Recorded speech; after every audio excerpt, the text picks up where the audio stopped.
Friends, அஸ்ஸலாமு அலைக்கும். எல்லோரும் எப்படி இருக்கீங்க? நாங்கள் இங்கே அல்ஹம்துலில்லாஹ் நல்லா இருக்கோம்.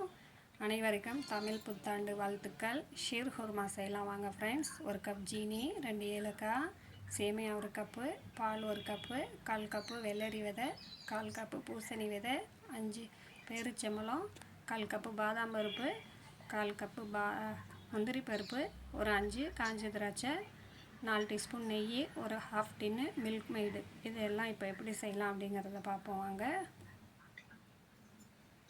இப்போ ஒரு அடுப்பில் கடாயை வச்சுக்கிட்டு ஹை ஃப்ளேமில் சூடு பண்ணிக்கிங்க. சூடு நல்லா ஆனதுக்கப்புறம் ஒரு 2 டேபிள் ஸ்பூன் அளவுக்கு நெய் போட்டுக்கலாம். நெய் நல்லா மெல்ட் ஆனதுக்கப்புறம் அடுப்பை சிம்மில் வச்சுக்கோங்க.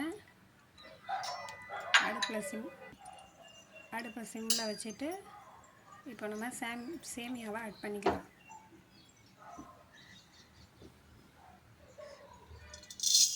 சேமியாவை ஆட் பண்ணிவிட்டு லைட்டாக வறுத்து எடுத்துக்கலாம். நல்லா வறுபட்டுருச்சு. இப்போ ஒரு பிளேட்க்கு நம்ம மாற்றிக்குவோம். இப்போ அதே கடையில் இன்னும் கொஞ்சம் நெய் ஊற்றி சூடானதுக்கப்புறம் நட்ஸ் எல்லாத்தையும் ஆட் பண்ணிக்கலாம்.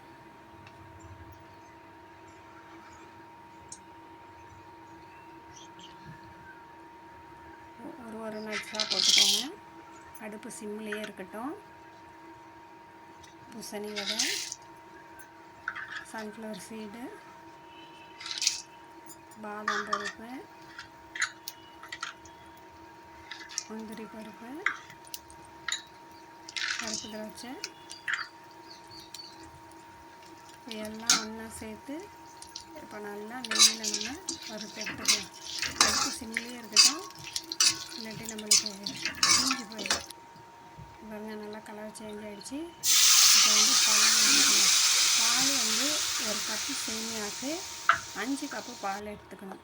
பாருங்க, இப்போ நான் 5 கப்பு பால் சேர்த்துருக்கேன். 5 கப்பு பால் சேர்த்து நல்லா இப்போ கலந்து விடுங்க. கலந்து விட்டதுக்கப்புறம் பேரிச்சம்பழம் ஆட் பண்ணிக்கலாம்.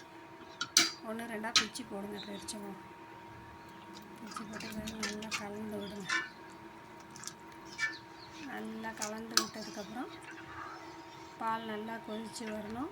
இந்த ஸ்டேஜில் இப்போ நம்ம சேமியாவை ஆட் பண்ணிக்கலாம்.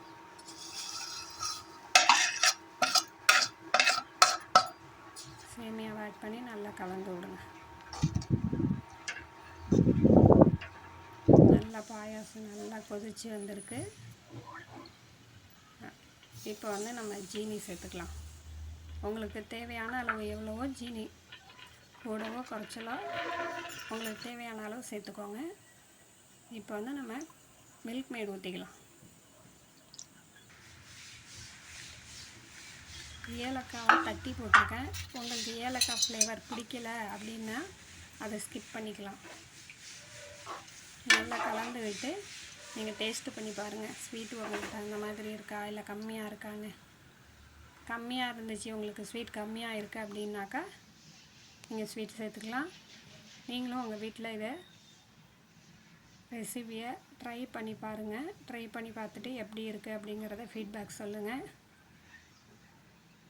ஈஸியான ரெசிபி ஃப்ரெண்ட்ஸ். இது யார் வேணாலும் செய்யலாம், பிகினர்ஸ் கூட செய்யலாம். உங்களுக்கு இந்த ரெசிபி பிடிச்சிருக்கும்னு நம்புகிறேன். இந்த ரெசிபி உங்களுக்கு பிடிச்சிருந்தால் லைக் பண்ணுங்கள், ஷேர் பண்ணுங்கள், கமெண்ட் பண்ணுங்கள், சப்ஸ்கிரைப் பண்ணிக்கோங்க. தேங்க்ஸ் ஃபார் வாட்சிங்.